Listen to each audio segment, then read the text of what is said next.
Hello, and welcome back to Conquering Finale. My name is Jason Lafredo, and today we're going to do a spotlight on the Patterson Tie Mover plugin. There's a lot to cover here, so I'm going to go right into it. I'm going to go into my plugins menu, and I'm going to go into the Patterson plugins section. Now, the Patterson plugins is a third-party plugin that does not come with Finale. You'll have to get these on your own.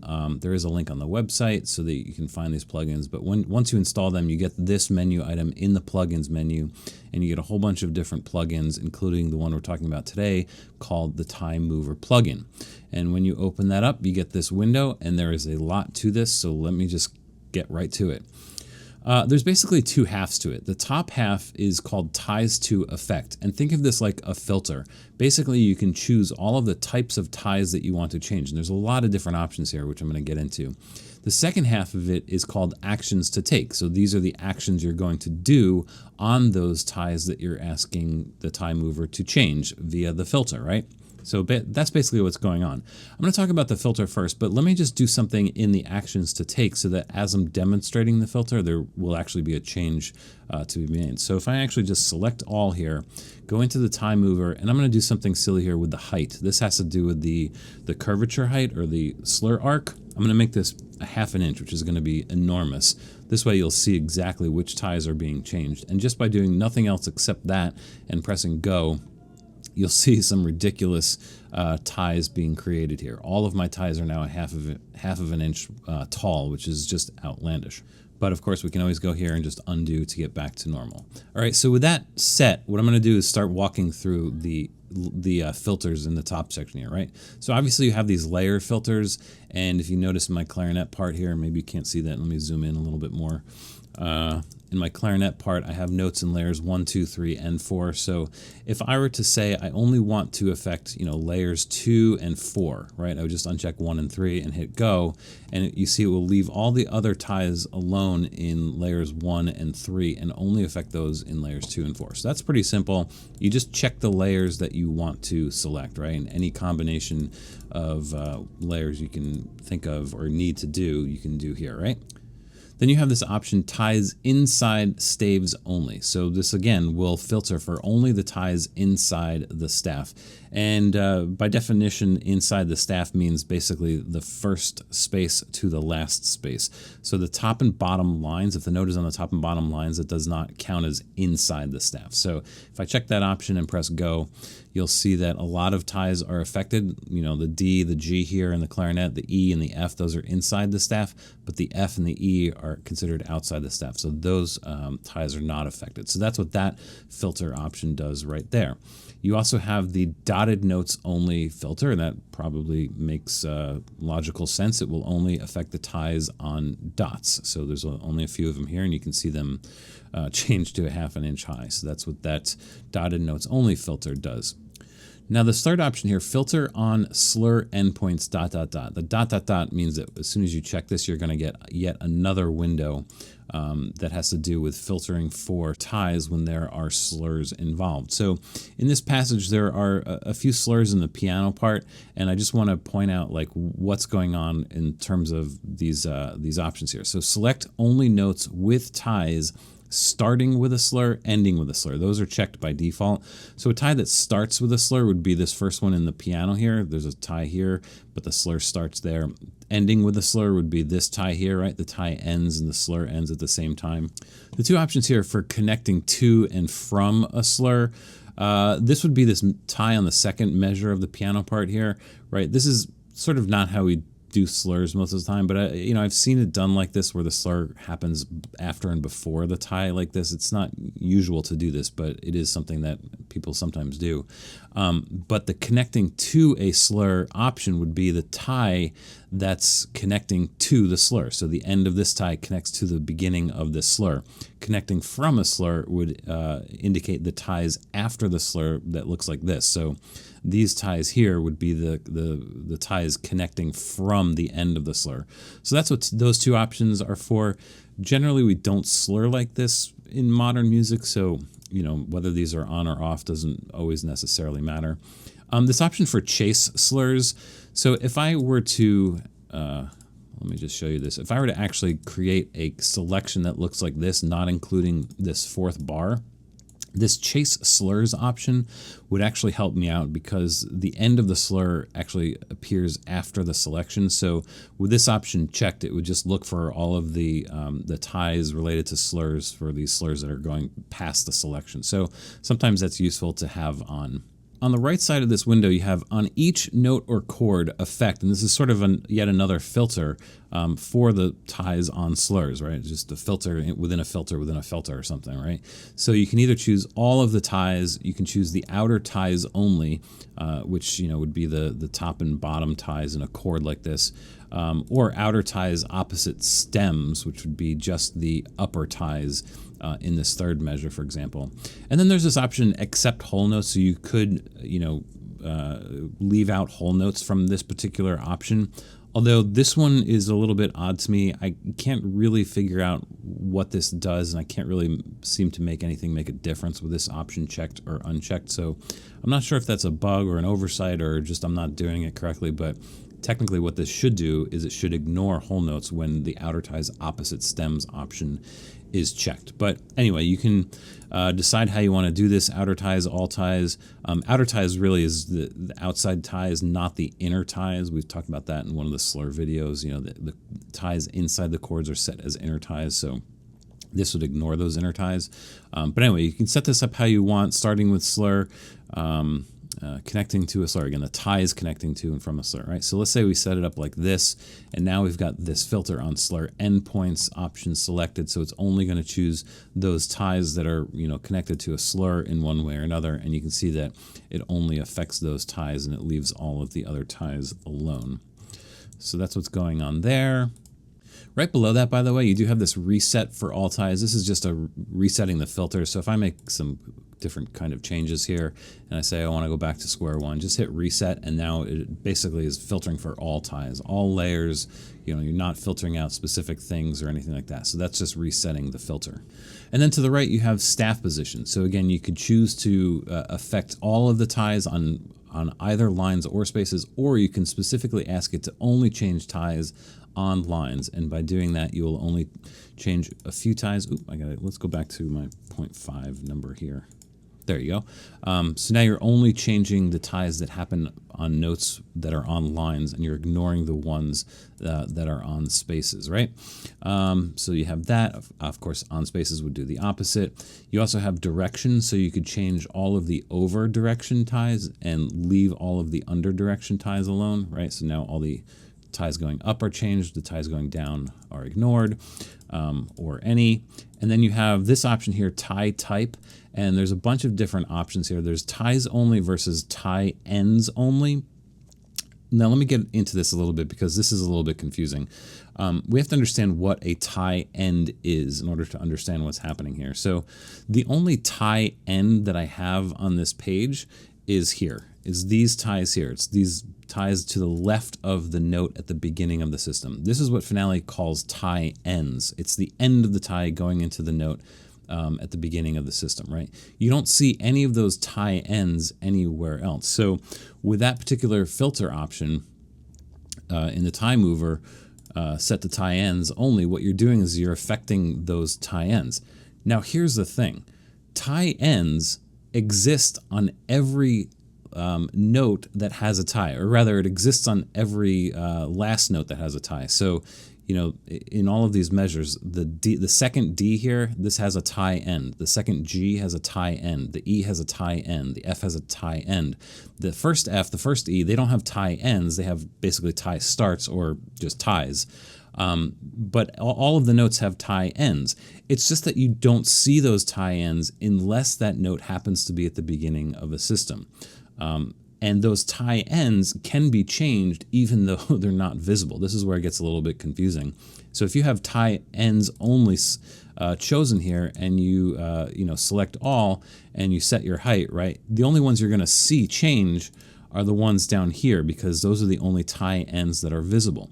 But if you go and make some changes to the layout, let's say I put this measure above, right? Now that particular tie that we just saw is back to a normal because this is a normal tie. It's not a tie end. But look over here. This is now a tie end. And that tie end got set to a 0.5 height, right? If I undo you'll see that it's this tie that's at 0.5. So it's a little bit strange, but the tie ends actually exist everywhere. It's just that they're only visible when they're at the beginning of the system. It's sort of like Schrodinger's ties, I guess, right? The tie end is both there and not there at the same time until you decide that the node is at the beginning of the system. So that's what tie ends only means. You're only affecting those tie ends, or ties only would basically mean you can change all of the ties and ignore all of the tie ends, whether they're visible or not, right? Or just choose all, and that would affect both ties and tie ends, right? And then further down, you have short only, medium only, long only. Again, this has to do with the slur, the tie contours and the length and everything. So you could decide that you only want to change the short ties or only the long ties, etc. And then you'd have these last two options, continuing from and continuing to. This is related to when you have longer tie chains, multiple notes tied together. So I have that right here in this measure. The continuing to ties would be this first tie and the second tie, because this tie is continuing to another tie.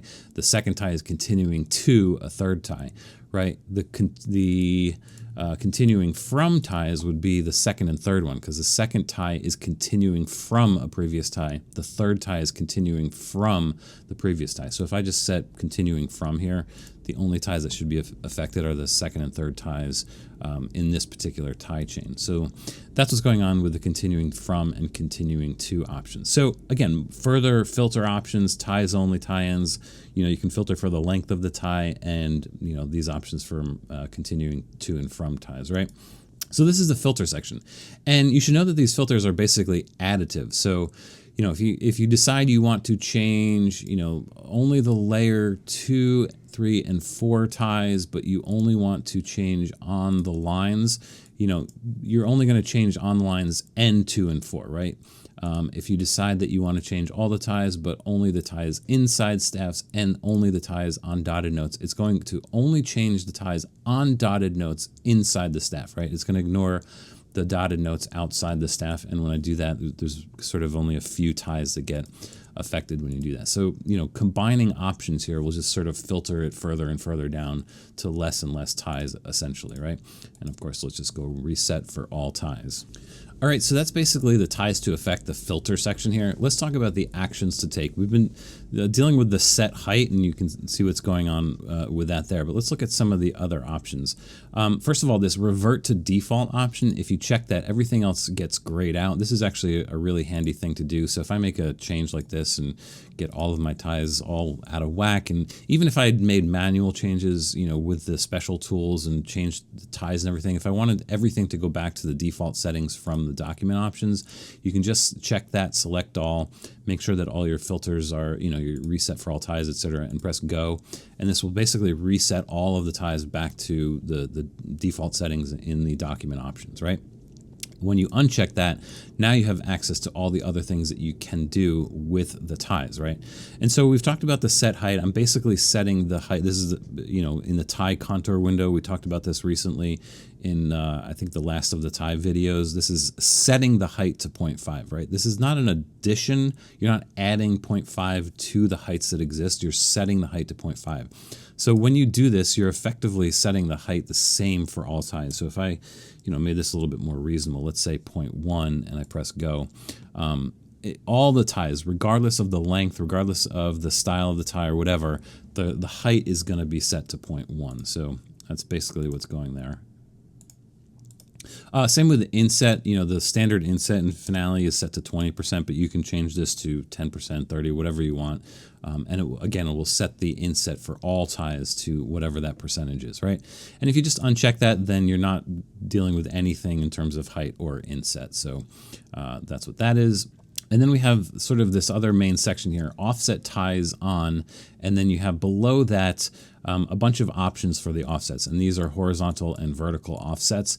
And you can set those horizontal and vertical offsets differently for all 6 of those types of ties that we've talked about in the tie videos: the over inner, the under inner, over outer note, under outer note, over outer stem, and under outer stem, right? So you can set your offsets a little bit if you want. Let's say 0.05 here. You can do 0.05 here. Let's just do 0.05 for all of this. Let's just make this negative. That's for the over inners, and then you can go to the over outer note and make a change here, negative 0.03, etc. Whatever it is you want to do. I mean, you can keep going, and these values will stay here. If I go back to that first one, you'll see that those values are still there, and you can just set these however you want, right? And when you do that and you press go, basically what you're doing is you're adding these values to the offsets that already exist. So these values here are additive versus the set height, which you're literally setting a height to the slur no matter what. So you can actually just do this and press go. You'll see a few changes here. If you press go again, nothing happens. And the reason for that is because you have this option here, reset offsets first. So basically what this does is it resets back to normal and then it adds these offsets. So if you uncheck this, you can actually just keep adding these offsets with every press of the go button. And you'll see that when you do that here, I just keep pressing go and I keep adding these offsets, and things are starting to get weird with all of my ties, right? Of course, we can always just revert to defaults and we're good to go. So yeah, so these values are additive. The horizontal values for start and end, vertical start and end, again, for all 6 options. I'm just going to reset these all to 0. Hopefully you get the how this works. Zeros, let's just zero this all out. Okay, and then you have further filter basically here right next to this offset ties on, and you have an option for any note head. I guess that means all note heads.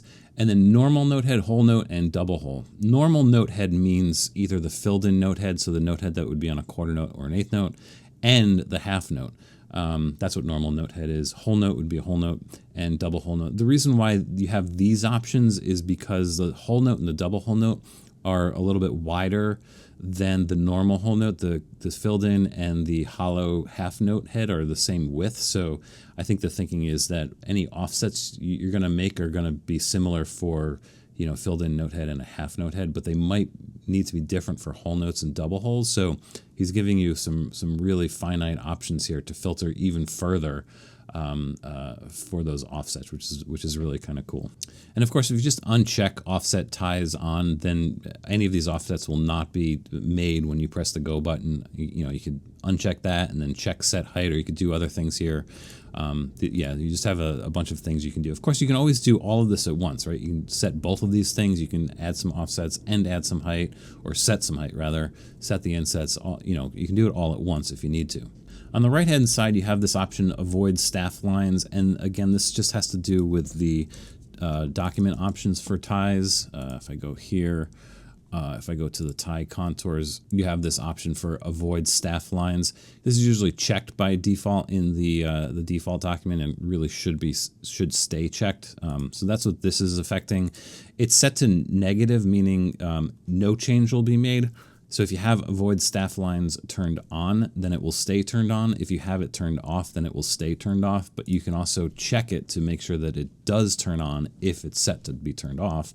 Or you can uncheck it to make sure that it's set to off if you have it default to set on. So 3 different options for avoid staff lines. You can also use this to set tie direction. So if you do nothing else, you can actually just set all of your ties to over. And just select all and go, and you see that now all of your ties are over ties, or you can make them all under ties, or you can make them back to automatic. If you had flipped some ties and you wanted to go, set everything back to the normal way, you can just set everything to automatic. And then there is a checkbox here. So with this option checked, you're asking the plugin to definitely change all of the ties to one of these 3 options. But if you had some ties that you flipped manually, you don't want to affect the flipping state of that tie, all you do is uncheck this, and basically the plugin will ignore the tie direction of the ties within the selection. So just be careful with this. If you did manually flip some ties, you might want to uncheck that. And then similar with the set outer placement, again, I talked about this in one of the tie videos, but there is an option where you can set all of the ties to be inner ties through the whole thing. But then with this plugin, you can sort of make a selection of however many measures and then just set those to outer placement. So this would sort of undo that. Again, you have the default, a default meaning it will default to the settings in the document options. You can turn them on or you can turn them off. Or again, if you have some turned on and some turned off, just checking this will make sure that you're not affecting the outer placement state of those particular ties. So that's how all of this works. Hopefully that makes sense. Really a lot of different options and things that you can do in this section here. Now let's talk about what's in the bottom of this window. And you'd think that I'm almost done here, but there's a lot going on in the bottom of this window, so just hang tight. So this option here, revert all other ties to default settings. So this option is pretty relevant to what you do with the filter, right? So if you have layers 1 and 3 selected and you're only affecting dotted notes and dotted notes on spaces, right? So this is the filter setup that you have here.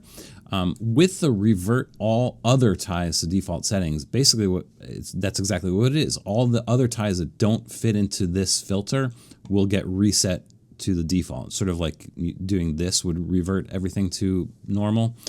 So that's how that works. This is just, taking all the opposite ties to the filter and, it's resetting them back to normal. And so let's check out this option here, process tie ends for system breaks, ... Of course, the ... means when you check that, you're going to get yet another window pop up. And what this does is unique. I mean, this plugin does something that you can't do anywhere else in Finale. It'll actually add accidentals on notes where there are tie ends at the beginning of a system. That's basically what this is for. So just like the window says, for tie ends at beginning of systems, add accidentals. And this can be checked or unchecked. When it's unchecked, you lose all the other options, but we check that. You can choose to parenthesize or not parenthesize those accidentals. You can also include the notes in the key. So if you notice in this passage, I have this E major chord in the piano part followed by an E flat major chord. So I have the canceling G natural right here. With this unchecked, I'm going to get a flat and a flat on the E and the B here, but I'm not going to get a natural on the G unless I choose that option. Now I'll get 3 accidentals on this E flat major chord. So that's what that option does. And then the offset tie ends, overline, underline, overspace, underspace. These are vertical offsets that are added to the tie ends to accommodate for those accidentals. So this will, make the over accidentals on the line just a little bit higher. The underline will be just a little bit lower. Over the space will be that much higher, and under the space will apparently not be higher at all. So you do have some options. I'm not sure how. I guess these are the preset numbers here, so I think they work, but you can absolutely adjust these if you need to. If you uncheck that, then you're just not going to be offsetting those tie-ins at all. You do have the option to choose to offset only the outer notes. So obviously that would be the notes on the outside of the chords, or uncheck that and it will affect all of them.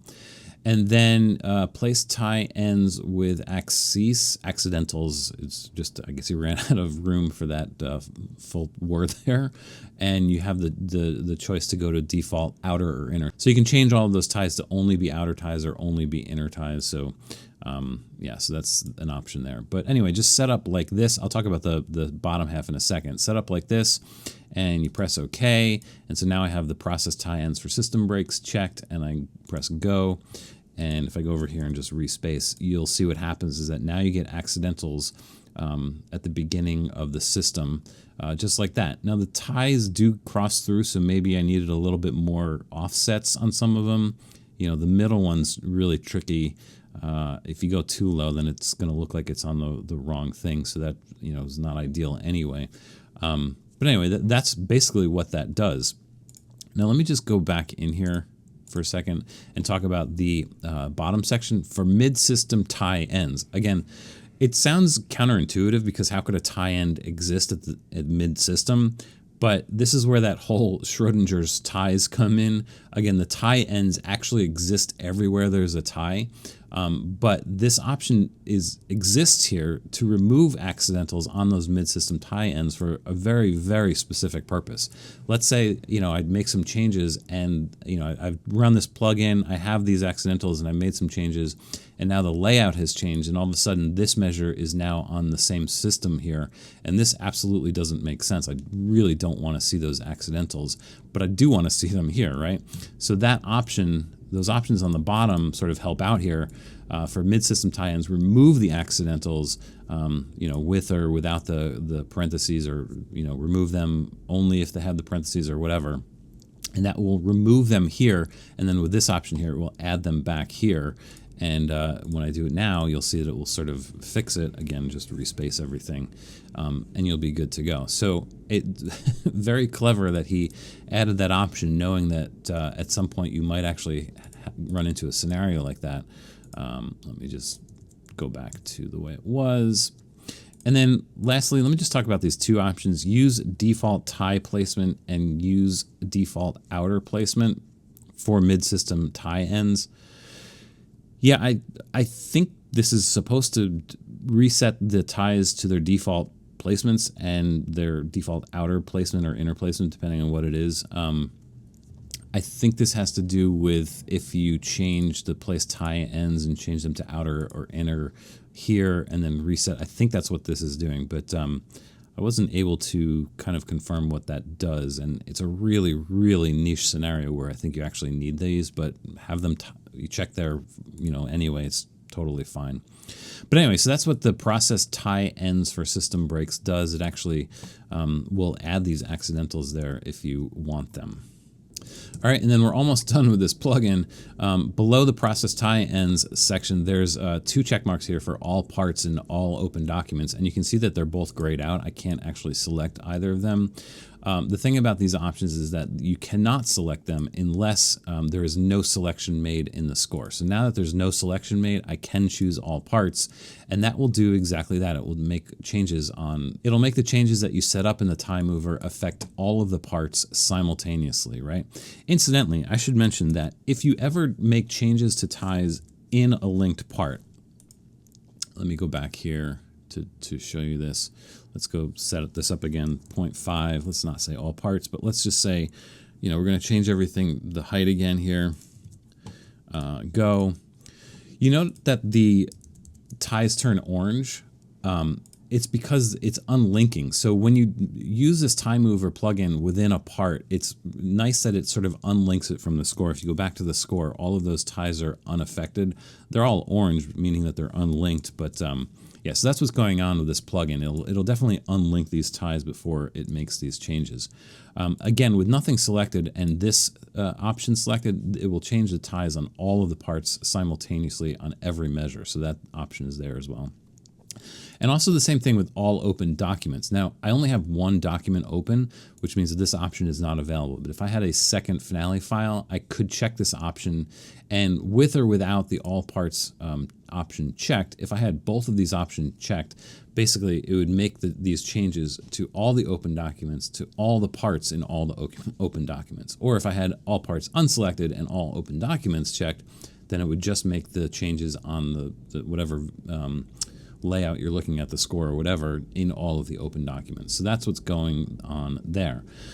And then, of course, you have the close on go, which will do that. I don't need to demonstrate this, but you check that, and when you press go, the whole window closes. You've seen that when I've been doing this, the window always stays open, which is kind of nice. You can keep making changes.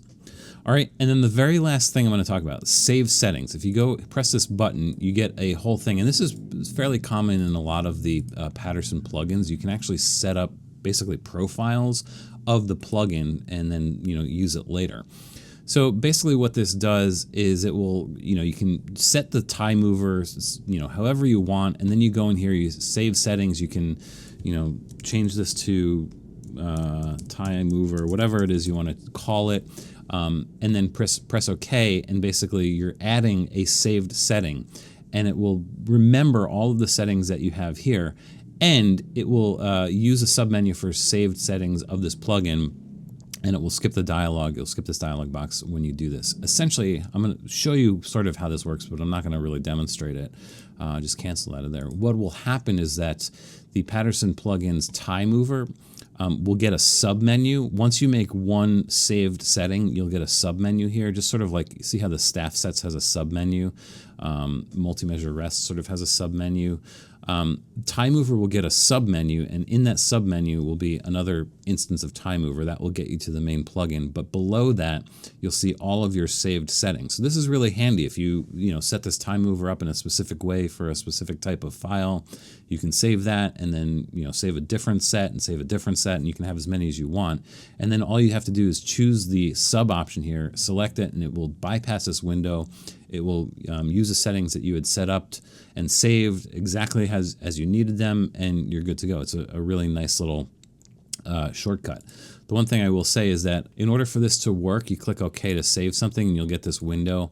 You cannot access your save settings from the plugin menu until you restart Finale, right? So basically, you'd press yes, and then you get out of this, and then you quit Finale, restart it, and then that window, and then that sub menu will show up, because otherwise the sub menu will not show up until you reset. So that's the one little caveat to that.